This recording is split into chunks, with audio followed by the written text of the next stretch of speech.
Hello, everyone. Welcome to a live dev mentoring session.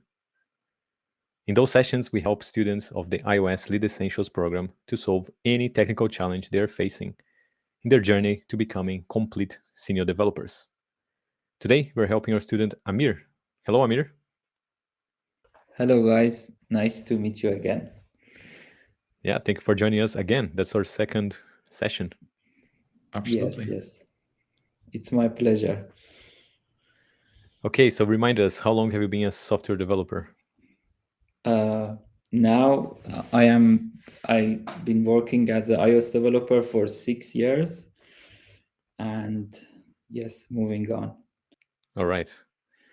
You chose the topic how to add tests and improve legacy code bases with massive view controllers, many dependencies, thousands and thousands of lines of code, right?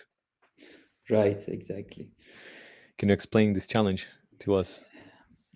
Yes, so I guess if you work in a code base that is written for 8 or maybe even more years ago, you will eventually face this kind of view controllers that have lots of dependencies and massive view controllers with lots of codes that you cannot easily write tests for them and separate them. So that's And you why are I afraid of changing it as well exactly and because it's breaking something. Yes. yeah. Yeah, it's very common. I don't think it's that hard to find. Yes. All right, so let's have a look at the code base then.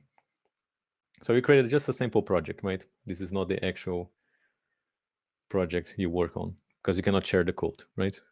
Yes, exactly. It's just simple demonstration of problems that I face day to day with these legacy code bases. Yeah. Okay, so in the demo project here, we have a table view controller, I think, with some filters. It has some cells, and you can kind of filter it, cars only, or you can apply other filters, say umbrella filters. Okay, can apply more than one filter actually. Yes, you can apply more than one filter. And this is making a network request to get this data from a backend service. Yes, it doesn't right now actually hit the network, but yes, something like that. Okay. So the demo project is simulating network requests, but it's not actually talking to a backend. Yes, Okay. exactly. Cool. You can undo the filter. Okay. So this data comes from a backend, and you can apply some filters to it. The filter is applied in the application, or you send a filter parameter to the server and it filters for you? No, it's applied in the application. Okay, so the backend returns all the data and you filter in the app, right? Yes. Okay. All right. Do you guys have questions, Mike, Bogdan? No, not at this stage. All right. Let's dive right into it, I guess. So first thing I do when I'm dealing with legacy code bases is, first of all, try to build. Sometimes you cannot even build, right? You have build errors or a bunch of warnings. But here I don't see any warnings and I can build. I can even run the app. So that's fine. Then the second thing I check is, are there any tests there? No, we don't. It's just an empty file in the test target. And we have some UI tests. There's also empty files. So we have no tests. That's very common with legacy code. You're going to have thousands and thousands of lines in a view controller without tests. So the second question, or third question, can I run even tests in this app? Sometimes you cannot run because you cannot build the test target and you have issues there. Okay, I can run. Good. But are they fast? No, it took a while to run, right? Because it's running UI tests and tests together, probably. Let's see. Yes. When I run tests, it run the unit tests and the UI tests. So we're not going to do UI tests because we don't need them,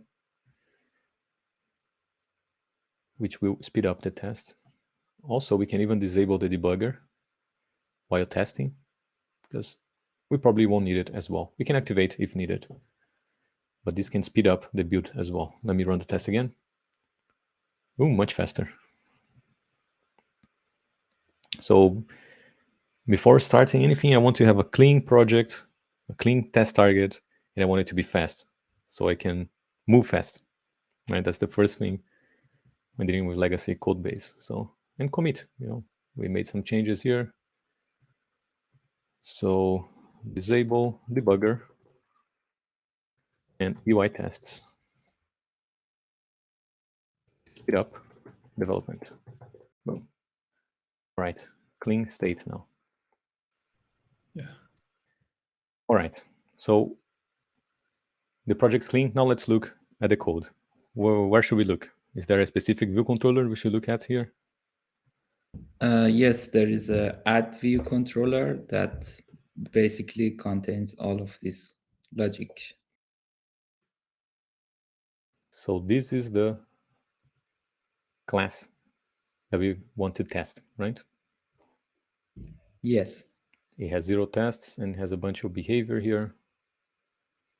Google Analytics. So there's analytics code.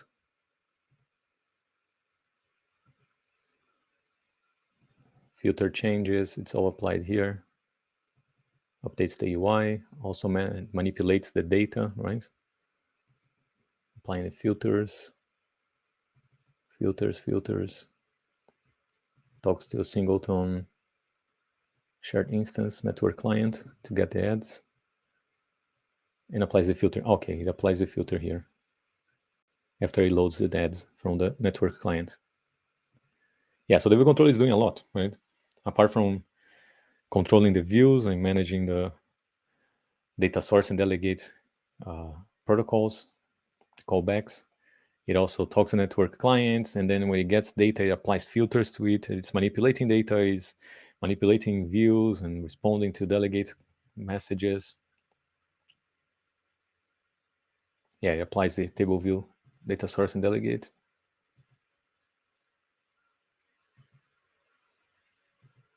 Okay.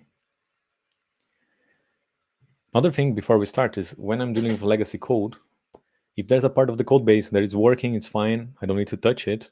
I don't need to change anything there. There's no bugs. It's working. I usually don't touch it. I leave it there. I don't want to just waste a lot of time adding tests or refactoring something that is working. If it's working, you leave it there until you need to make a change. Let's say there is a new feature you need to implement. And to implement this feature, you need to touch this ugly code. That's fine. You wait until you have to change it, and then you start adding tests and doing some refactorings to make that change easier.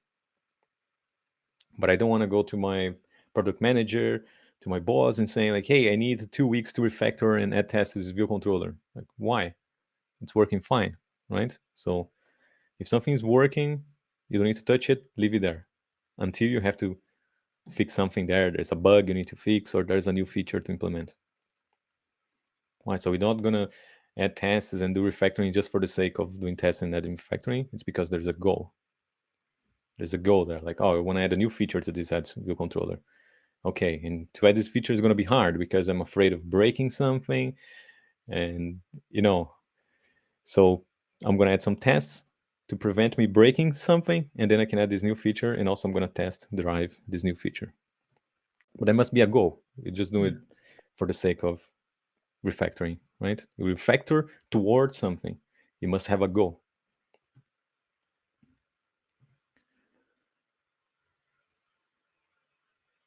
So this add view control, let's say, do you want to add a new feature to it? Is there anything you would like to do with it? Yes, for the start, I want to basically I want to redesign the filter page and add some functionality there. So that's why we are going what to will be that change this. functionality? It's important to know the functionality you need to And because then when we start refactoring, we already start thinking about what we're going to implement, and our refactoring is going to go towards that goal, right? Let's say I just want to change the design. Okay. And you are afraid of breaking the functionality, so you want to add some tests to make sure that when you change the design, it still works as intended, for example, Yes, right? yes, exactly. Okay. Also, during this change, I will be refactor the filter view controller as well, because that's the part that I'm going to touch. Yeah. Okay, so there's another, when I click here, the filter, it opens, this is another view controller, right? Yes, yes. The filter view controller. Okay. Cool. All right, let's start from the add view controller and let's see how much we can get done in 1 hour. Yeah. Okay, so let's start adding a test then. Let's say we want to change some things in this add view controller. Let's say it has 3,000 lines of code, and we are afraid of making a change and breaking some functionality that already exists. How do you gain confidence? You add some automated tests first before making any change. And when you have confidence in those tests, then you start making changes, keep running the test. If the tests are still passing, it means you didn't break anything, so you can move fast. That's what we're going to do. Start adding some tests to this view controller.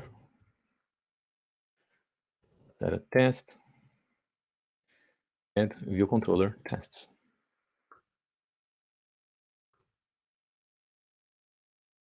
Our first test here, I like to start with a failed assertion, just to make sure everything is wired correctly, and then we can see a failure. Boom, we can. All right, let's make some space. I also like to open the view controller. We'll be testing on a second pane here. You can hold Shift, Option, Command, and click the file and choose where you want it to be, left or right. And then we can have at the same time our tests. Whoops. Our tests on the left and the production code on the right. And we can hide this with Command 0. Boom, more space. Awesome. There we go, can hide the console as well. All right. So what is the first test we can write here? The simplest one, just to get this started. Always start from the simplest and start building up.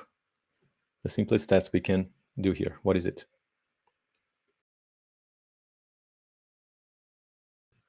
A test that we can initialize a add view controller. Let's say test can init. So our system under test is an add view controller. Create one.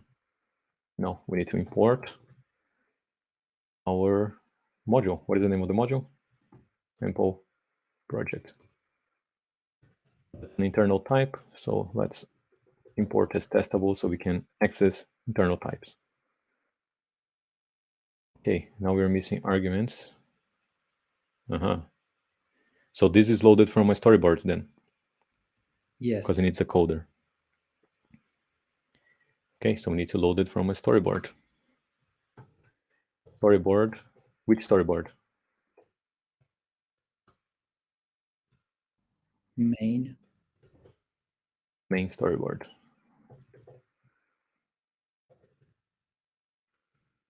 Okay, so instantiate view controller with identifier and a creator closure. What is the identifier? View controller? Yeah, I believe that's it. That's right.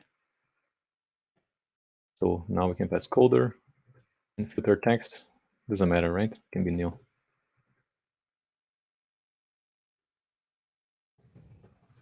Create.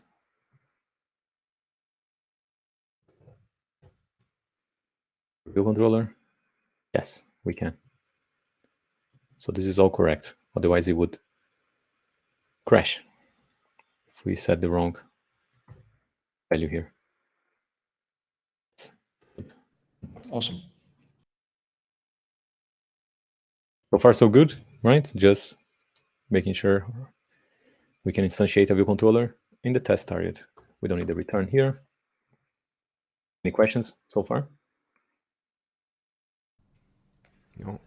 Okay. It's actually one of the hard tasks to instantiate Yes. an object in a test suite. So if that works, then you're already on a good start. Exactly. Some objects are very easy to instantiate. Yeah. You just literally Yeah.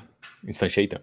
Some other objects you need to instantiate it from a storyboard, so you need to load the storyboard, know the name of the storyboard, then know the identifier. So all of Especially this. the initializers in UIKit, right? Like Yes. custom initializers. You never remember the order there. Now we're going to be creating these a lot, right? Yeah. We're going to be creating the system under test many times, so we can even extract this into a function. Make system under test that will return an add view controller.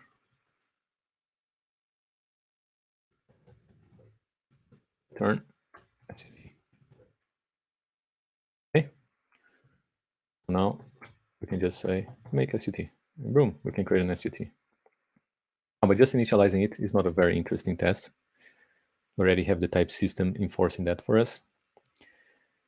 But what should happen after it initialized? It's a view controller, so the first thing that happens is the view is loaded, right? You have a view did load event. And what should happen in view did load?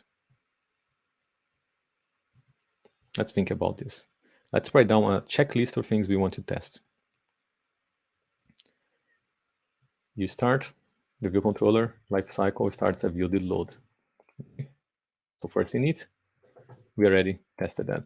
You can init it. Then view did load is called.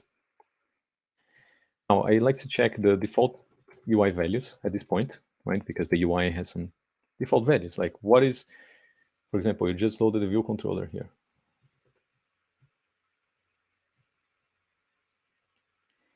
What is the value of this label? What is the value of this label? What is the value here? Like how many items do I have in the table view? All of these are important details, right? Yeah. It's the initial state. This initial state, yes.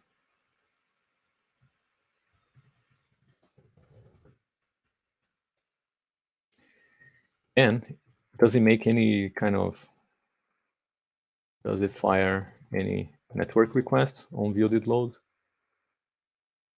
If so, what happens on success? What happens on failure? All those are important things that usually happen in view did load. Here we also have filters, right? So what happens when the filter changes? Or filter changed? Like, was the UI updated? Does it fire another network request? Right? So those are all important details. And again, what happens if it does fire network requests? What happens on success and what happens on failure? Right? It's all a checklist of things that we need to keep in mind that are happening and that we want to cover with tests. So we can start here. View did load. First thing, what are the initial UI values? So view did load. And we can load the view with and without a filter, right? The first time. So is this relevant? Is the behavior different if I have a filtered text and if I don't have a filtered text at creation time? Yes, it should be different, but I'm not sure whether I have the corresponding code in add view controller for that. Let's say without filter, default values. We're going to test the default values without filter. Okay, so we make the SUT. Let's say the filter is nil. To clarify the setup here, filter is nil. So we can pass here a parameter, the string, optional string. What should happen? What are the initial values, the default values, when the view is loaded? So we have a table view.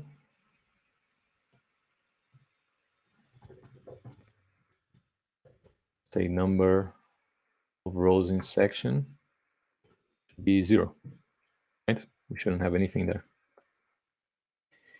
The filter button. This is filter button. This button. What is the initial state? It should have the text filter, right? Title should be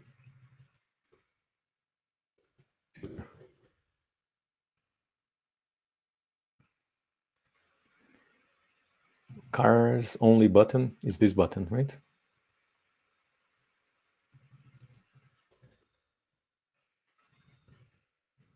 So this should be cars only. How do I know if it's active or not? From the background color. Okay. So if this is important, we can even check the color here. Tint color. So what should it be the initial value for the tint color? Red, right? Yes, that's red. Yeah, you set it to red here and green. Cool.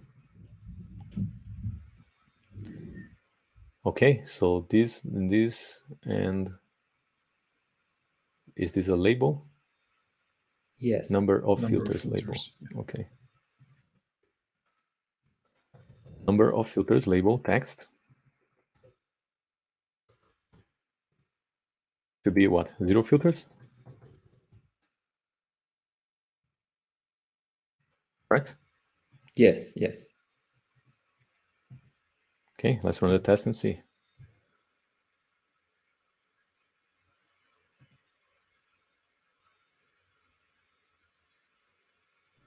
Okay. So he had 6 items there, which means it's making a request on view did load. Yes, load ads, which is returning immediately. Yeah. The values. Okay. And the filter button title is nil. Where do you set the title? Here? On the storyboard. Oh, here as well when it changes. Yeah. But the initial value is set on the storyboard, right? Yes.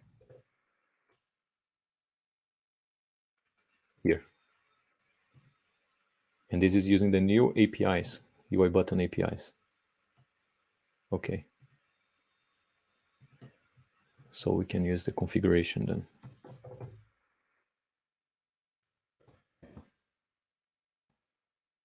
This is also set in the storyboard. Yes. So configuration title. Ooh. So what is wrong here?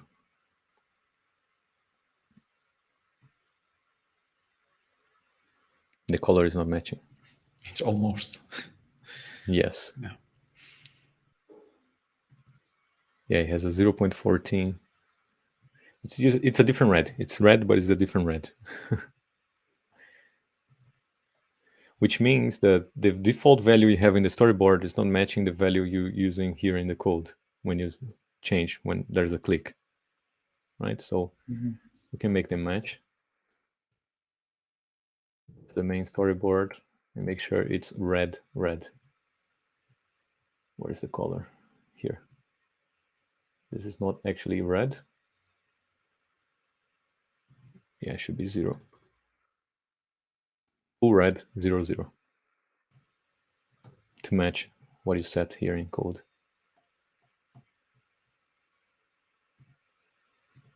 All right, it's passing now. So now only the table view. So the thing is, as soon as we load the table view, it makes a network request to the network client. Where is it? Network client here, right? So this is not, as you said, it's not actually making a network request because it's just a demo project. So this is simulating a network request. But in a real scenario, in your actual code base, this would make a network request when running the tests. And it's problematic because network requests can fail. It's uncontrollable, right? Many things can go wrong between your app communicating with the server. But we want our tests to be deterministic, always pass or always fail. But if you have a network request, they are not deterministic because they may fail for many different reasons. So we cannot make network requests when running tests. Otherwise, we don't have reliable tests, right? They're not deterministic. And you want deterministic tests. It's a good trait of a test to be deterministic. So we need a way of preventing a network request from happening.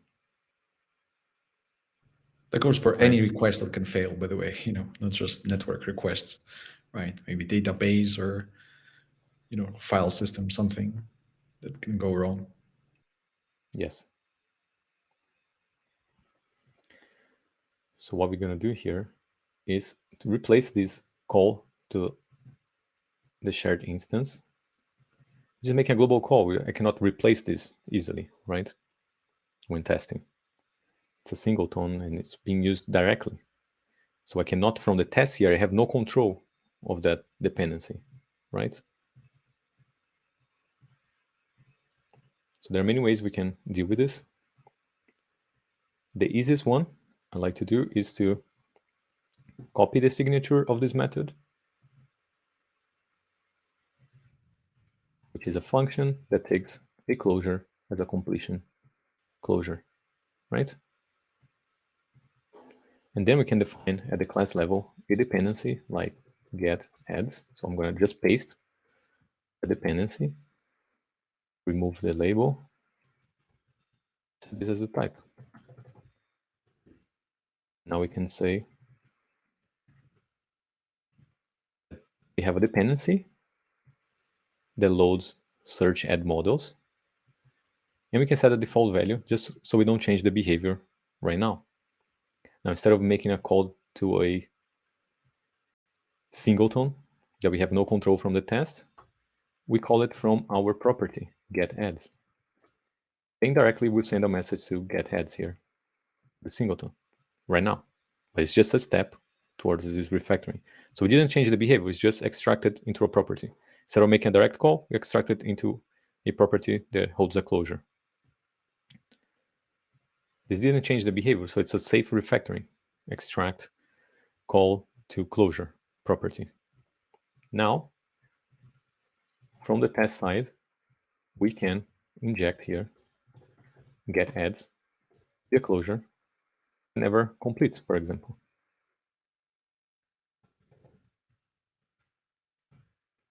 We are intercepting a call. You will never actually make a call to the network client because I'm adding my own closure here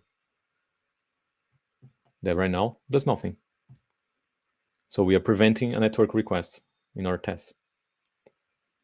And now the test is passing. We start with 0 cells because we are not returning anything in get adds. So the default values test is done.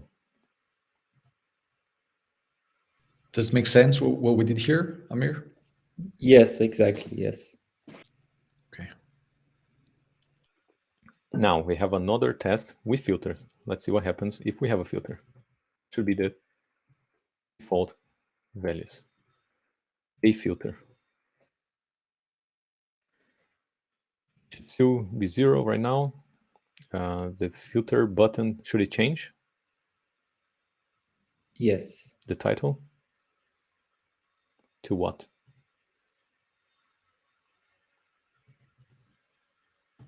Here I just updated with number of filters that applied. Oh, here say filter is and the text, right? Yes. So it should say filter is a filter. Yeah. And Yeah. this should still be red, and the number of filters label should be one filter. One filters or one filter? Let's run the test and we see.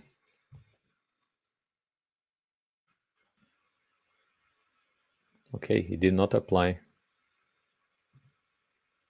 He says 0 filters still. Maybe we found a bug here. Let's see. Init with coder, it sets the filter text. Setting the filter text, we'll call did set search parameters. It sets the search parameters. And then in view did load, it calls calculate count on filters. So it should calculate the count and update the filters. But it didn't.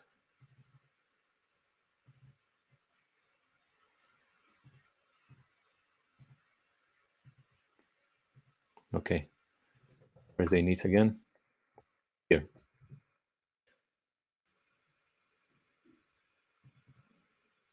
So as far as I remember, the did set callbacks, will set, did set, does not work in the initializer context. It only works after the object is fully initialized. Did set is not called until the object is fully initialized. So setting this here will not trigger did set, which will not set the parameters. So we need to defer this to when the method actually returns from the test. Boom, passing. We found a bug and we fixed it. This was not working. Okay. Now what about the filter button? There's a set title somewhere, but you only update the title on filter changed. You only call on filter changed when there's a change in the filter.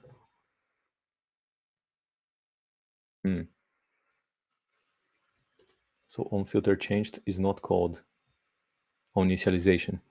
So you would have the wrong values. So for now, I'm just going to copy this here in view did load. Found another bug then.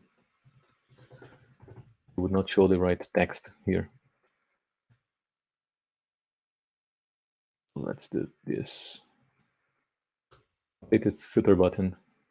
Now we can use the title for normal again. If it has a filter, the filter is with the text. Otherwise, it just says filter. All right, all passing. So look at that. Sometimes just by adding tests, we find bugs that exist and we didn't know about. That's it. Pretty awesome. Does it make sense so far? Yes. Any questions? No. As you mentioned, the hardest part is to initialize the add view controller, because sometimes it contains lots of dependencies that you need to provide for that. Yeah. Right. And dependencies of dependencies as well, perhaps. Exactly. And that's one of my biggest problem, especially if the dependencies live written with Objective-C and then you want to create it in Swift. It's a nightmare. So start extracting dependencies as well, like this. Yeah. So you don't need them when we're in the test, right? Right now, we're running the test, even though we use this in production, during the test, we are replacing it with just a closure, right? Yes. And we never make a call to the dependency. So we have no issues when running the test. We're not going to have an issue if this dependency is not set up correctly. Because we will test this network client in another test. I don't want to test the network client through the view controller. I want to test them separately so I can focus on what the view controller should do, and then I can focus on what the network clients should do. And I test them separately, and then I compose them to do the work, right? Mm-hmm. Okay, so we're getting there. We test the initial values. But also, I want to test when there is something in the table view, right? When there are some ads returned by the get ads dependency. So with and without filters as well. So build it load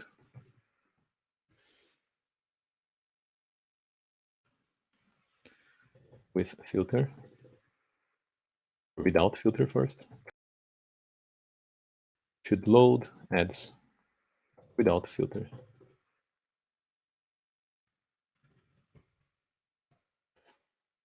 The setup. Now I would like to actually pass some ads. I want to test here. At least two. Say add one. And how can we create an ad? Add model. What is it? So it's a search ad model, Yes. right? That this returns. Search ad model. Where is it? Here. Search ad model. It's a search ad model. And what does it need? Need an ad model. This ad model needs an ID. Can it be any hashable UID? Name. Let's say add one. A price. Price. Instance also. Price amount. Does it matter the amount? Does use the string or the amount here? String. Okay, so just put 0 here. Let's say price 1. If you want, you can copy from the network client and don't write every Yeah, property. this is getting complex as well to create this. So I like to create a helper. It gets too complex to create an instance. Create a factory method. That's another technique. Make add. That's it. Want to search, whoops, search add model. You can return here. So what do we actually care about? What are the values we render in the cell? Do we have a cell? Add cell. Add cell. Here, name, price, seller name. Name, price, seller. All the other values we don't care about for this test right now. Oh, we also need the website. I'll do a few and you do the rest, okay? Website, URLs you do later. So here we can just pass the name. Here is the price, seller, website here to be defined. You need to set this. Search query, any search query. Doesn't matter for this specific test. For a little bit.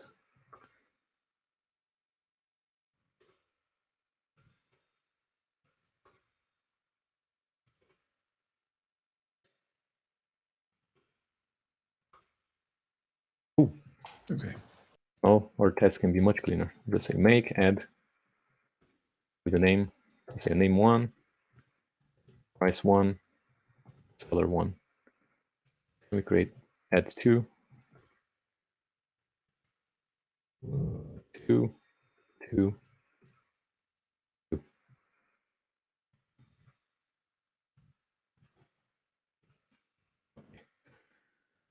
So it's good to have at least 2 items to make sure that you're rendering everything correctly. Now we need a way of passing ads and loading it on the screen. So let's check our make SUT function. We can take ads, an array of add, search add model. Give a default value so we don't break the other test. Now we get a completion block here, right? We can just say completion, completion ads. This will load the ads. So first of all, I want the number of cells to be 2, because I loaded 2 items, right? Number of rows. Okay, it's passing, but let's make sure it can fail as well. Where's the data source? Here. Let's say return 0. When dealing with legacy code, sometimes you write the test, you run the test and it passes, but actually your test setup is wrong, so you're not testing anything. You're only confident if you see a failing test, because you know that it can fail and it can pass. If you don't know the test can fail, maybe it's not testing anything, right? It's important to see a failing test, like we saw failing tests in all the other cases as well.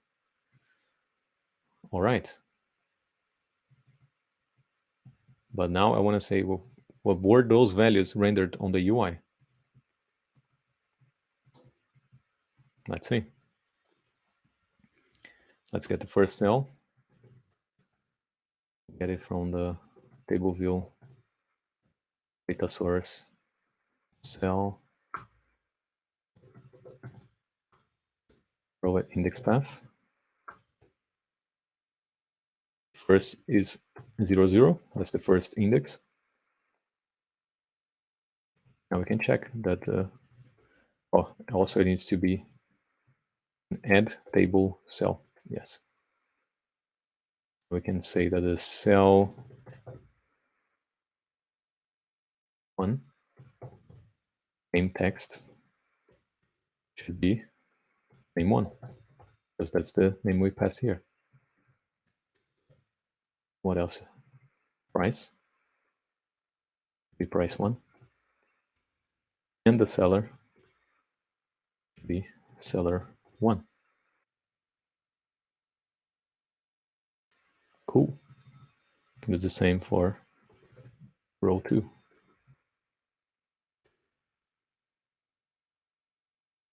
2, 2, 2. This is row 1.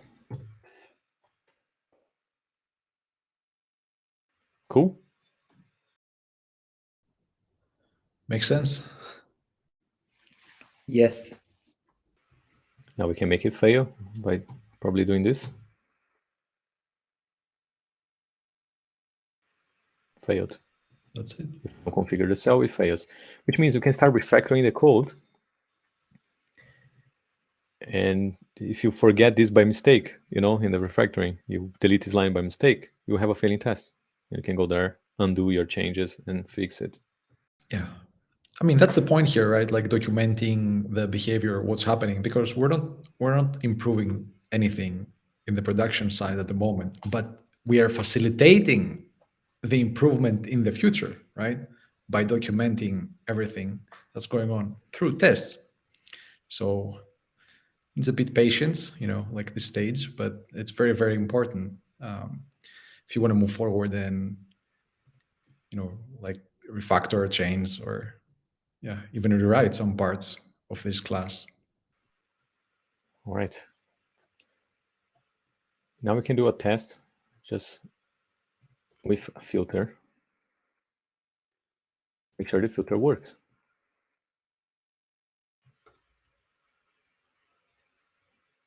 So if you pass a filter here, let's say, does it filter by price, by seller, or only by name? Only by name. Okay, so if I say name 1, I should have only one cell. And it should be name 1, right? Right. Run. And it's failing.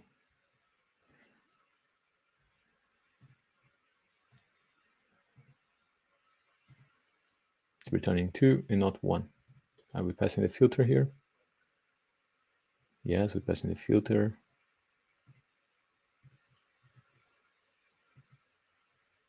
So let's see in the code what's wrong. So we're getting here, we get ads, we get 2 ads, and it runs the filters. Is car only filter applied? No. Filtered text. So maybe the filter text is not set.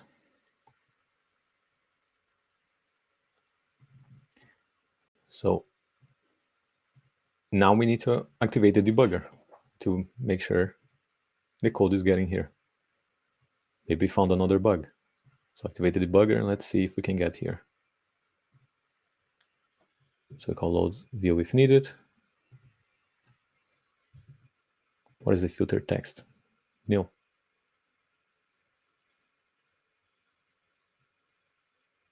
Yeah, the filter text is new. Okay, it's not wired. Let's look at the init method. Maybe found another bug. We are setting the filter text with the initializer.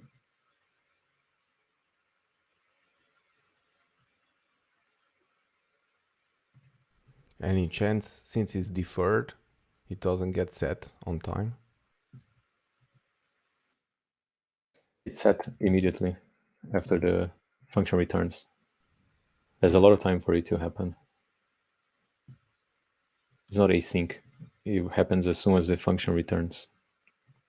Is there any other place we set the filter text? So you actually have two properties. You have a filter text, and when you set it the search parameters filtered text.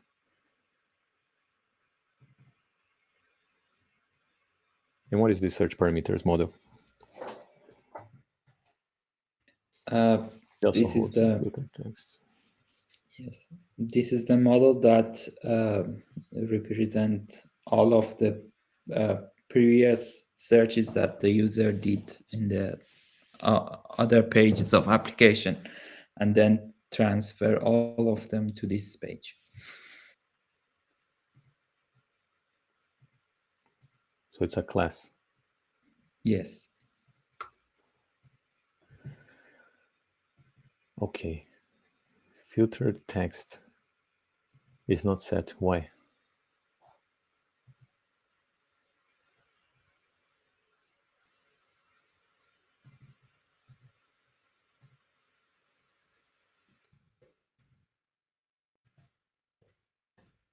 It should be name 1.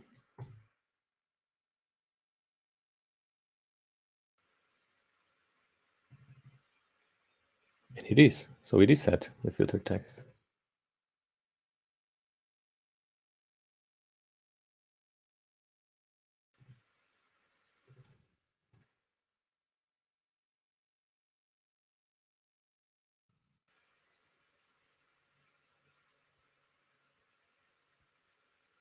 So we do have a filter text, but it's not filtering it. Aha. It's a parameter here. The function view did load. It's a bug. It's not passing the parameter forward. Okay. Found it. Yeah, when dealing with legacy code, sometimes you need to debug. Boom. Back to passing.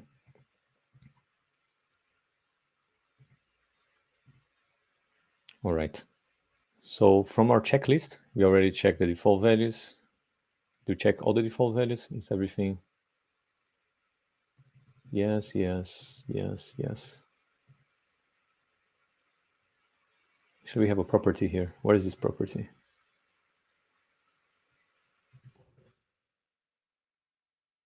It's a Boolean that we use for searching car ads. Okay. I like to make all those properties private if possible, because you don't want people changing them from outside. The way to flip this Boolean is to actually tap on the button, right? So ideally you want to hide this from clients. Also, this filter text doesn't need to be public. You can start making things private, because then everything that's private, you don't need to test directly, right? You can hide it from clients. You have public APIs that clients can interact with, like tapping on buttons and calling methods, but every internal state, make it private. Yeah. Because then you don't need to be concerned about testing it. If it's public, you need to test it, you need to make sure that it's right, the state is correct. But if it's private, you can test the behavior by calling the public APIs and checking the outcome. All those things can be private. And okay, so this can take some time as well, this process of hiding APIs, right? Because perhaps, let's say, in your actual project, like someone is using this Boolean, but maybe they're just querying the Boolean, right? So in this case, the next best move would be to private set the property, right? So no one can change the state from the outside. And as you go, like gradually, you will find a way to eliminate the getter as well for the outside components. Yeah, if you make something private and you cannot build because there's a client using the property, but it's only reading, not writing it, then you make a private set, which makes the setter private, but you can still get, right? So then you can compile, and little by little you hide it from your clients. You refactor the code. Okay. The problem now is like, okay, we added these pretty much integration tests, right? That's testing things almost like end-to-end here with the view controller making the requests. But these tests are getting complex now because we are testing the filtering by checking what cells were on the screen, you know, and this can start getting really complex. Ideally, I want to test the filter in isolation, and then I test what's rendered on the UI in isolation. And when I compose them, they work. Because if I need to test everything through the UI, this will get very, very complex. But when you're dealing with legacy code, I like to write these integration tests on a higher level. And then I start separating things inside into more components. And then finish the refactoring by extracting the tests and the code into other classes. In this case here, I don't want the view controller doing the filtering. I think it could go to someone else, right? This filtering here. Why does the view controller need to filter the data? Why don't we already get the data filtered, for example? Right, we could get this filtered already. So I would like to create a new component for that. Let's create here. So this is a search add model. You get search add, so it could be a search add service, for example. Let's test drive it. So let's see, what do we have here? I want this component to load the ads and apply the filter. The view controller doesn't need to do it. Remove this responsibility from the view controller, which will make it smaller, easier to manage. And you can also reuse this search ad service later on SwiftUI UI, right? It's not coupled with UIKit. The problem of having all the logic in the UI, like in the view controller, is that if you want to use SwiftUI or have a different UI using the same service, the same logic, you need to duplicate code. You're going to copy this code and paste on your SwiftUI. But if you move into a service, you can use it in a view controller, in SwiftUI, in UIKit, in AppKit, in WatchKit, in anything, right? Now this service is reusable. And that's the idea. Now keeping the logic in the UI. Otherwise, we cannot reuse this logic in different user interfaces. So let's do our testing here. So test, so you will load some data, right? So without filter. The same test we had for the view controller, but now we're going to test directly in the service. And then we can remove the logic from the view controller. So how do we do this without filter? Let's copy this and adapt.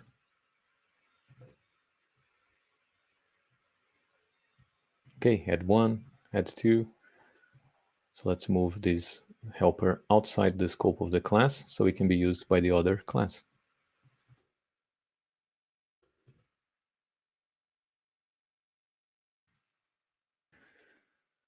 Our SUT now will be on search ad service.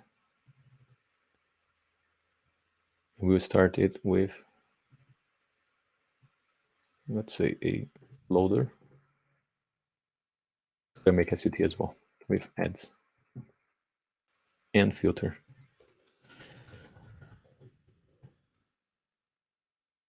Filter is an optional string.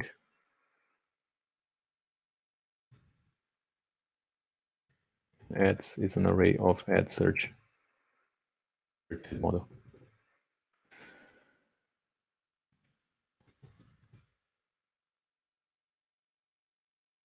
Search ad service.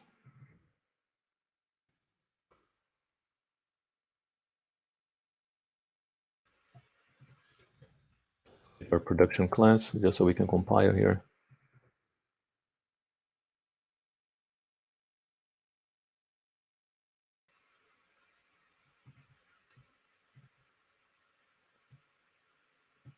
Okay, we don't need that. Load view, we don't need that. So how do we want this component to be? It should have a method like load and have a completion block where you get the ads already filtered for you, right? Means we want to pass the filter in the initializer or in the method. So do we want initializer injection or method injection? Remember in the program when to use one and the other. If the filter doesn't change, we inject it here. If every request may have a different filter, then it's a method injection, right? And in this case, since the filter can change per request, I think it would be better suited in the method here, right? A filter. Name one. Or you can say filter nil. I don't want a filter, right?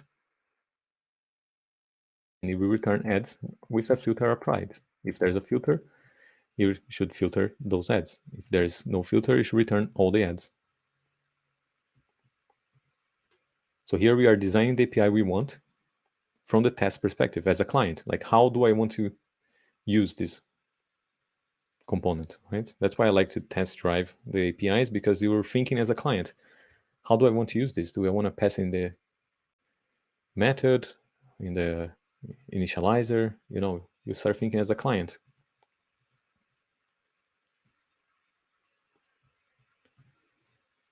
Okay, so we're going to have a function called load that will take a filter and completion block, which is an array of search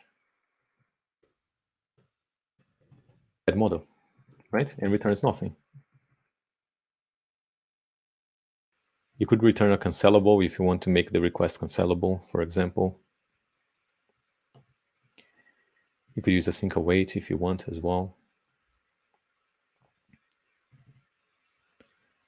So this is gone. All right. Now I'm gonna copy this code here. When you're refactoring code, it usually gets uglier if it gets better. Yes. That's a normal thing. Now I duplicated code. Oh my God, Caio, duplicated code. It's a step until I can remove this from the other class, right? So when refactoring code, it usually gets uglier until it gets better. Okay. So here I will apply get ads and apply the filter.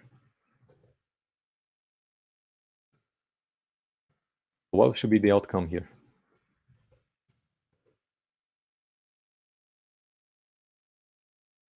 The received ads are exactly the same. So we did not apply any filter to it, right? Without filter, should not apply any filter. So we need to capture the received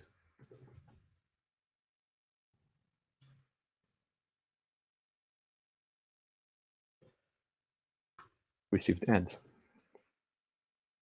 Here you can simply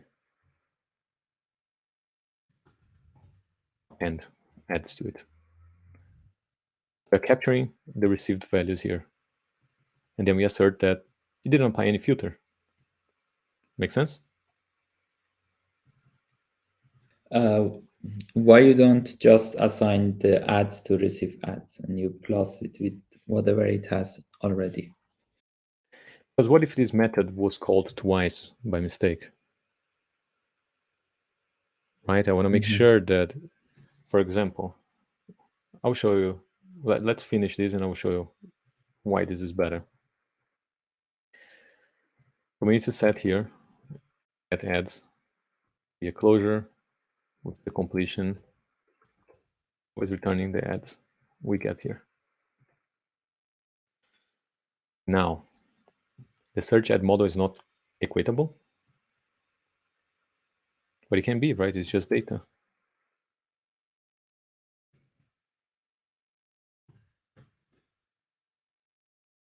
All structs are just data.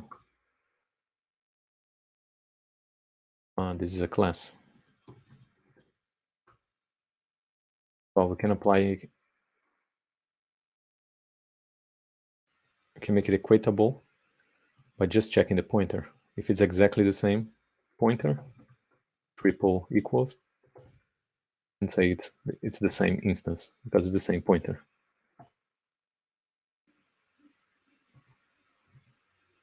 Okay, so it failed because we didn't receive anything. Now I can say here completion with the ads without applying any filter. Run the ads, it's going to pass. Now, let's say there's a bug in the code that calls completion twice after you apply all the logic. This will fail here. But if I'm just assigning, it would pass. But you don't want it to be called twice, right? So there's a bug in the code here, and the test is not capturing it.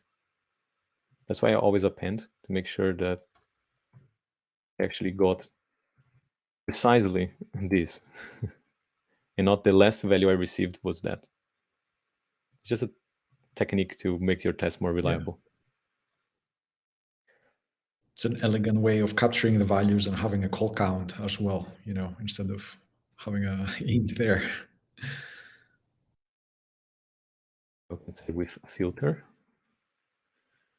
and pass here, say name 1. This should be only add 1. Now look how much simpler it is to test the filter logic without the view controller having to load things from a table view to make sure that the filter was applied.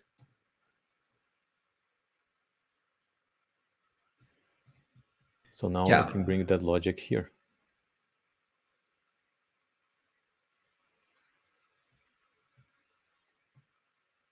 And just say that in real life, this can also be in another module that you don't have to load the UI, right? You don't have to load the simulator, so that can also speed up development.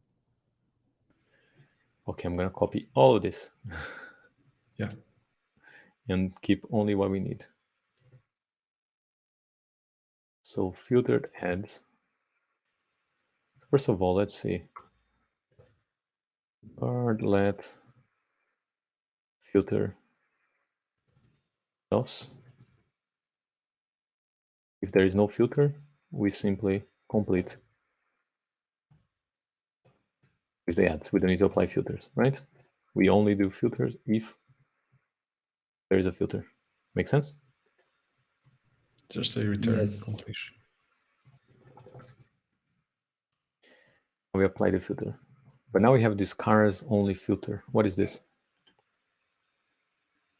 This is a boolean that represents whether the user apply car filter or not. Okay, so you can apply 2 filters at the same time, right? Yes. An ad name should contain car or another one. So just passing one filter here is not enough. Okay, so let me comment out this code.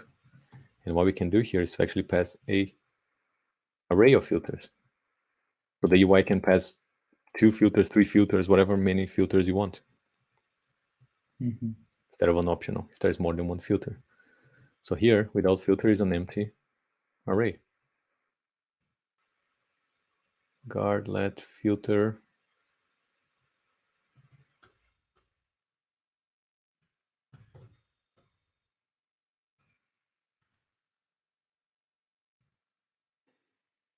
And we return. Otherwise, if we have like one filter, like name, 1. Okay? To return only add 1. So now we don't need this.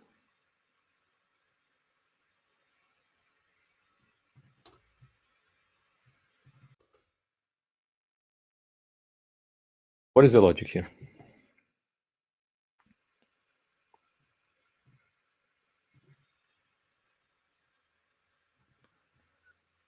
For each item, let's do a simple logic here. So this actually filters. Yeah. Now it's plural, more than one. Filter in filters and check if this logic here.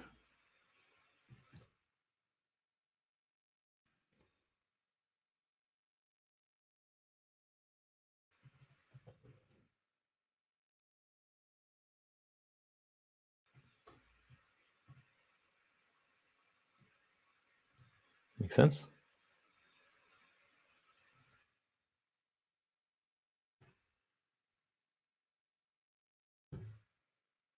We complete this with ads. Yeah.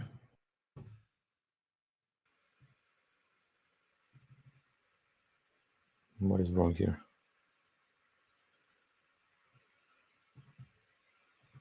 So let's invert this. If not, return nil. If you pass all the filters, we return the item.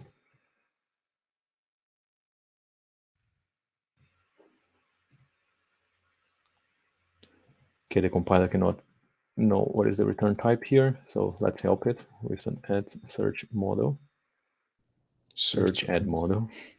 Optional. Okay. Test pass. I want to make sure that it applies multiple filters. Multiple filters. Like a name and 1 and 2, let's say. So here should be add 2. Only add 2, apply all those filters, name, me, and 2, right? All right. So now look at this. How simple this component is. Because it only deals with the filtering. You can test network client separately. You can test the filtering in the service. And you can test the view controller without the filtering. And you start separating responsibilities. Now, this can be reused in any context. You can use this in Swift UI if you want, right? Not just in this view controller. Yeah, or other places in your application as well. Yeah, and the get adds now can also be injected from the initializer, I guess. Right, and it can be a private let. Yeah. And we can have an initializer. Use initializer injection because this does not vary. You always use the same client.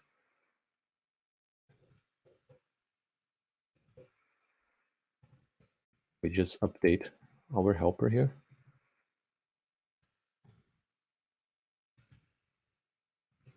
Of a parameter.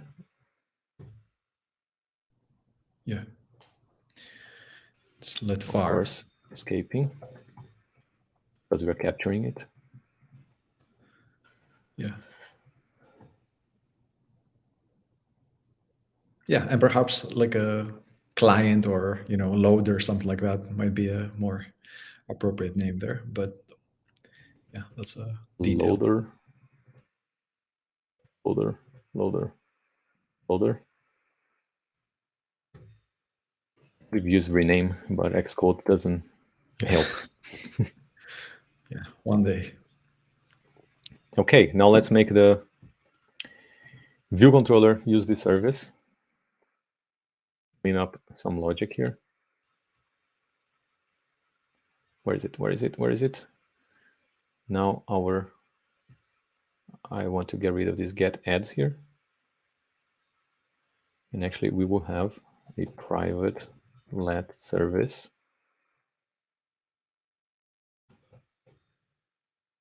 Which is a search add service. And we'll just say service dot load. We can pass here the filters.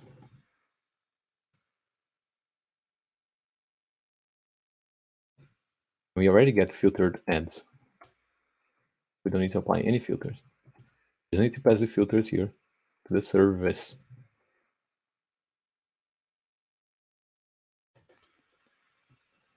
So how do we do these filters here? If we have car only, filter is active, we pass car or new. And we also can pass the filter text and compact map, remove new.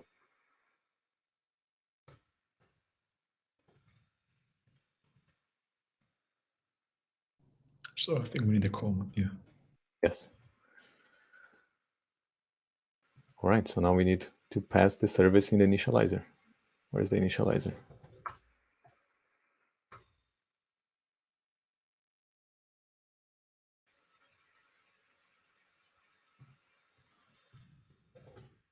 Service, which is an add, search add service with the loader.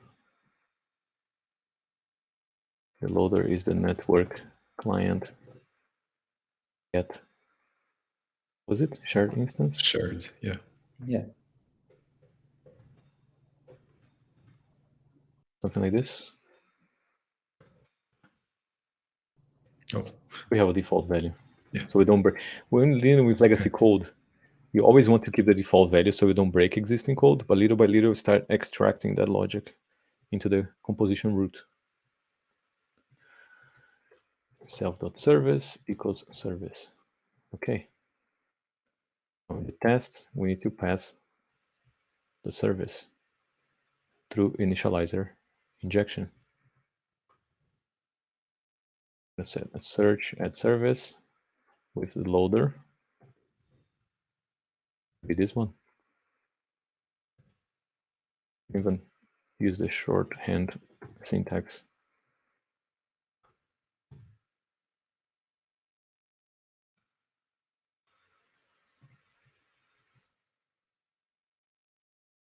Is it missing one? Yeah, for the view control, yeah. It's passing. Look at that.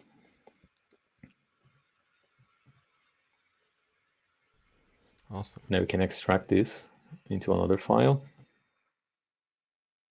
Service folder.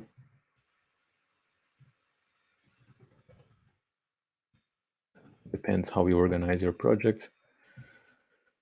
So this is the search add service. Where is it? Search add service.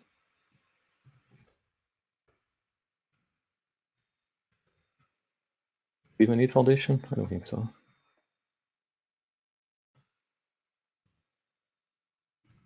Also extract. Oops, test.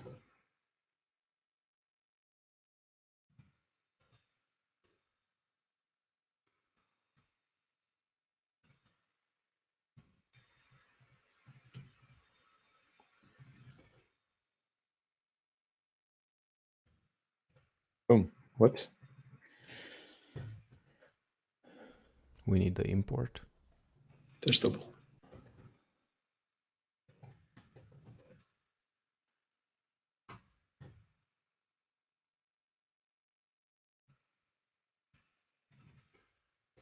Also go into a helpers folder because it's used by multiple tests.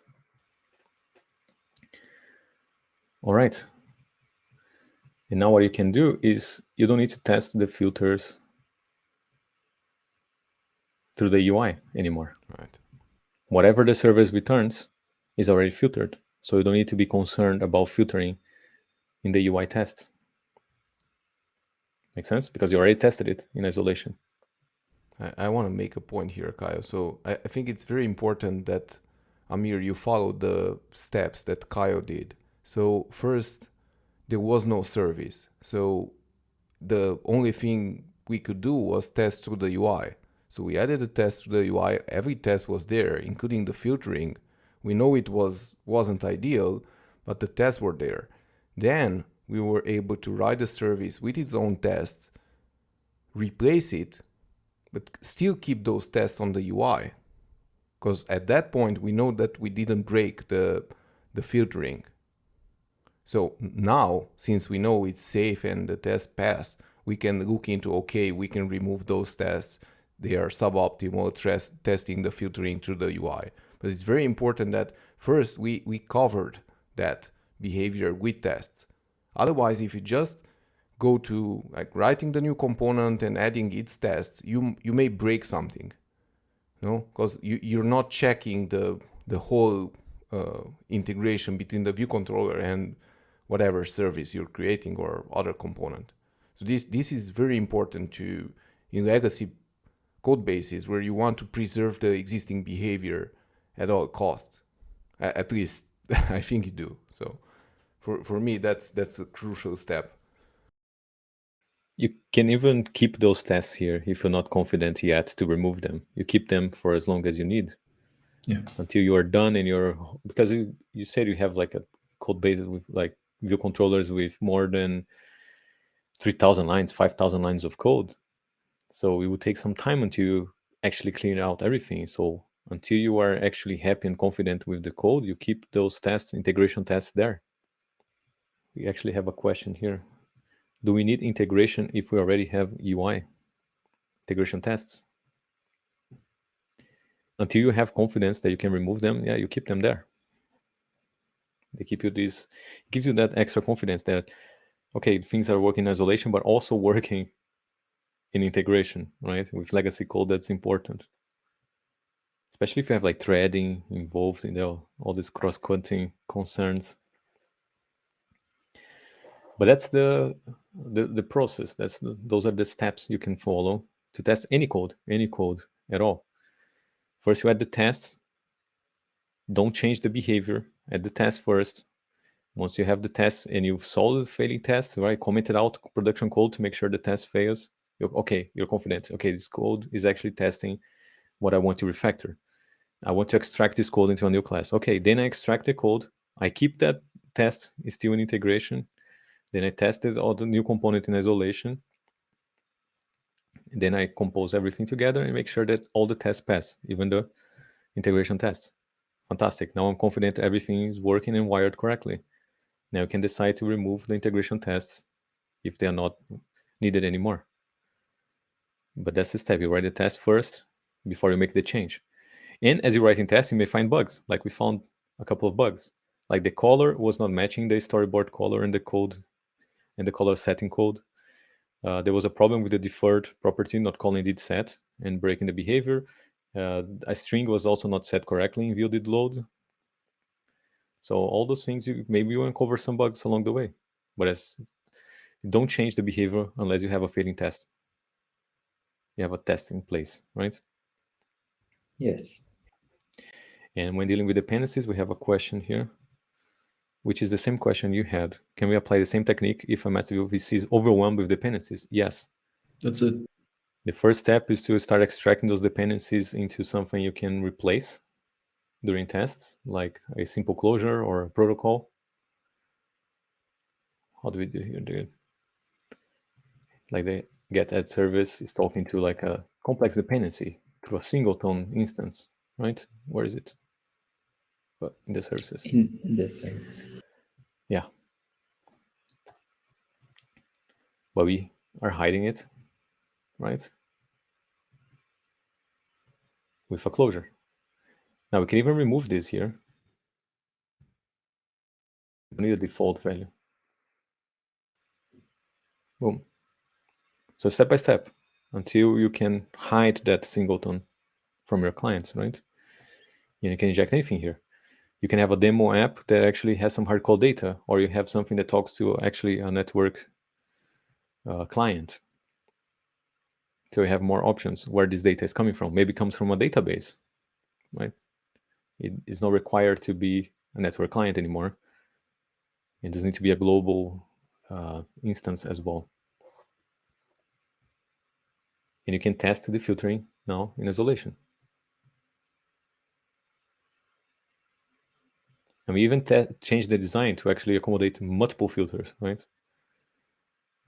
Which was something that we needed here because we have more than one filter.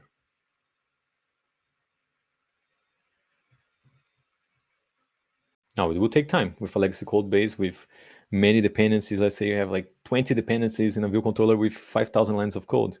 It'll take time, but like try to test one thing at a time. Only the code that you need to change right now. Let's say, oh, I want to update the filter. Only refactor or only test the part that you're going to actually change, the filter. And you focus on that part. Because maybe you have 20 dependencies in this view controller, but for filtering, you use only 2 or 3. Focus on these 3. Extract them and making them easy to replace during tests. Fantastic. If you're done with the filter, you move on. Next time you need to change the view controller, now you need to do something else in the view controller. And this new thing that you need to do in the view controller communicates with 3 other dependencies. Now we look at those dependencies in isolation and you deal with them. Instead of trying to fix all the 20 dependencies in one go and all 5,000 lines of code. No, the better approach is to deal with things little by little as you need to change parts of the code that uses them. So it will take some time. Maybe it's going to take 3 months, 6 months until you have the view controller clean. But you're always productive. You're always delivering new features. You're always fixing bugs. You're always delivering new things. So your boss will be happy. Your customers will be happy. You don't need to say, I need to stop for 3 months to refactor this code base, to add tests for this code base. Because at the end, you're going to refactor and chain test and have the same exact behavior. So there were no added value for the customers or the boss. There were added value for the developers, right? But you can do both at the same time. If you refactor things little by little as you go, you are improving developers' experience, customer experience, and your boss will be happy that you're delivering features, you are improving the code base, and you're fixing bugs, right? Things are moving. You don't need to stop and say, I need 3 months to improve things. No, you improve as you go. You never stop. So you don't need to negotiate with your boss time for testing. Like, no, it's part of how you work. You don't need to stop to do extra things. When they ask you, how long is it going to take? Don't ever say, oh, if I don't test, it's going to take 1 day. If I test, it's going to be 2 days. Because they're always going to say, okay, do 1 day then, right? So it's not something you negotiate. It's just like, this is the process. Because then you can always keep delivering features fast. Yeah. And it's a painful process. We've all been there, you know. Legacy code? Absolutely. Yeah. So my advice is just expect that it's going to be painful. And I think the trick, you know, to make it less painful is to practice, right? Like practice, practice, practice. Expect that you're not going to be able to deliver these things, you know, probably like, okay, you watch this, we did this session, you know, it's like these things are not second nature to you right now. So you're going to need to practice. And like, again, with practice, it's going to become easier. You're going to start seeing the patterns. You're going to, like, these techniques are going to appear on their own. You know, you're not going to have to second guess a bunch of times, you know, what to do next. So I think that's the most important thing when, like, set good expectations, you know. Yeah, and the other thing is like planning, you know, it's like having a good process. So I think Git is a fantastic tool that can help you with this. I mean, we did this whole refactoring and added the test here. We didn't commit once. Like in real life, we would have commit maybe 20 times, you know. I'm not joking. More, yeah. Yeah, more. At least 1 commit per test. Every test you commit. Yeah. You do a test, you commit. You do a test, you commit. You do a test, you commit. Yeah. Yes. So each test for sure it will be 1 commit, and each refactoring also would be a separate commit. And why do you want to commit often? Because throughout refactoring, at some point you're going to get stuck. You're going to make a change that broke everything, and it's hard to undo. But if you just had a commit you did like 30 seconds ago, you just reset to that commit, and you just lost 30 seconds, right? Not hours trying to make the code base build again. It's all about risk management when, you know, dealing with legacy code, because you are not backed by something that proves that what you have is correct, you know. So one way to prevent, you know, risk is to go like move in very, very small steps that somehow you can, you know, run again and prove that, yeah, okay, this works here. That's why the combination of adding tests and committing often is extremely helpful. Helps you hedge in a sense. Also, So checklists, yeah, it's I was very about to say important. that. Yeah, because usually, like in a viewed load, in a class with 3,000 lines of code, like it's gonna be madness in there. Like dozens of behaviors that are happening. So yeah, make sure you take some time to understand exactly what's going on, so you don't forget stuff. Because if you forget stuff, like it's a bug right there, most probably. So how do you do that? Like document again the process. Maybe it's going to take some time to write these things down. Well, that's not time wasted. It's going to save you so much more time later. So yeah. I find checklists crucial. Like Yeah. you doing something in the view controller here, and you see, oh, I need to improve this. Instead of like trying to keep this in memory, you just write down in the checklist. Okay, this also needs to be done, and you keep refactoring. Oh, I found something else. This needs to be done. Then when you go back to your checklist and say, okay, these two things can actually be a separate task, and you create a new task that you're going to do another day, or another sprint, another thing. You free your mind to focus on the task, and if anything shows up, you write down to the checklist and you go back to the context you were before. Much more productive. Keeping a checklist of what you need to do, what you've done, and so on.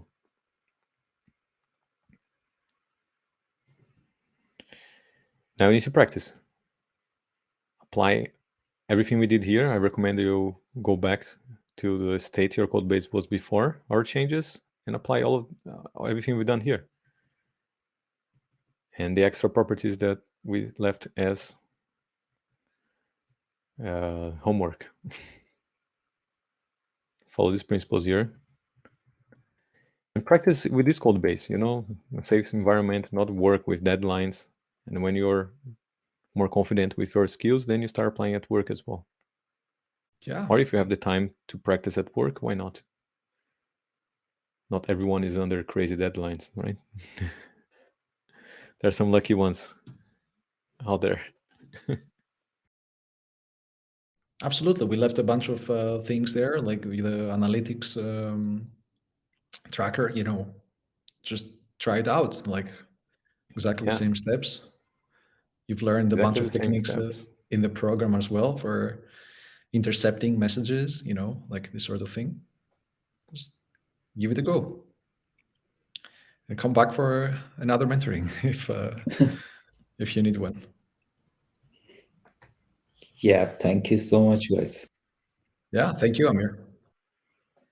Right, take you for another session. And yeah, if you have more questions, a couple of months, let's do it again. Absolutely. But practice first, gather new questions, and we can do it again. Okay? Yes, definitely. Thank you so much. It was so valuable and interesting for me to see all the process and go step by step.